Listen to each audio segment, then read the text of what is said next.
പേരാണ് take ownership. ഇവിടെ പറയാൻ ഉദ്ദേശിക്കുന്നത് വേറൊന്നുമല്ല, വളരെ സിമ്പിളായിട്ട് പറഞ്ഞാൽ ഇത്രയേ ഉള്ളൂ. നമുക്ക് ഇന്നേ വരെ നമ്മൾ ജീവിതത്തിൽ ചെയ്തിട്ടില്ലാത്ത എന്തെങ്കിലും ഒരു പുതിയ കാര്യം ചെയ്യാനുള്ള ഒരു അവസരം നമുക്ക് വന്നു കഴിഞ്ഞാൽ നമ്മൾ എന്താണ് ചെയ്യാറുള്ളത്? ആ ഒരു അവസരം രണ്ട് കൈയും നീട്ടി സ്വീകരിച്ച് അതിനു വേണ്ടി എന്തൊക്കെ കാര്യം ചെയ്യണം എന്നുള്ള രീതിയിൽ ചിന്തിച്ച് അതിനെ നേടിയെടുക്കുന്നത് അപൂർവം ചില ആളുകൾ മാത്രമേ ഉള്ളൂ. ഒട്ടുമിക്ക ആളുകളും ചെയ്യുന്നത് ഒരൊറ്റ കാര്യമാണ്: എന്തിനാണ് ഞാൻ ആവശ്യമില്ലാത്ത പണിക്കൊക്കെ പോകുന്നത്? എന്തിനാണ് റിസ്ക് എടുക്കുന്നത്? ഞാൻ ഇപ്പം ചെയ്തുകൊണ്ടിരിക്കുന്ന കാര്യമായിട്ട് ഞാൻ വളരെയധികം സാറ്റിസ്ഫൈഡ് ആണ്, ഹാപ്പിയാണ്. അതുകൊണ്ട് ആ ഒരു അവസരം വേറെ ആർക്കെങ്കിലും പ്രയോജനപ്പെടട്ടെ എന്നുള്ള രീതിയിൽ വലിയ മനസ്സോടുകൂടി നമ്മൾ ചിന്തിക്കുകയും ചെയ്യും. നമുക്ക് വന്ന അവസരം നമ്മൾ തട്ടിത്തെറിപ്പിക്കുകയും ചെയ്യും.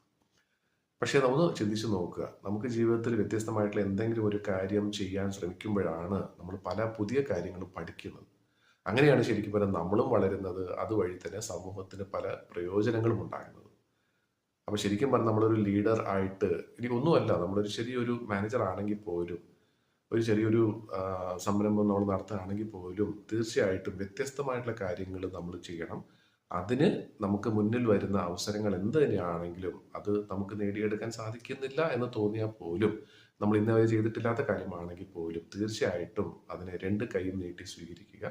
അതിന് വേണ്ട കാര്യങ്ങൾ എന്തൊക്കെയാണെന്നുള്ളത് രീതി ചിന്തിച്ച് അതിനുവേണ്ടി തീർച്ചയായിട്ടും നമുക്ക് പ്രവർത്തിക്കാവുന്നതാണ്.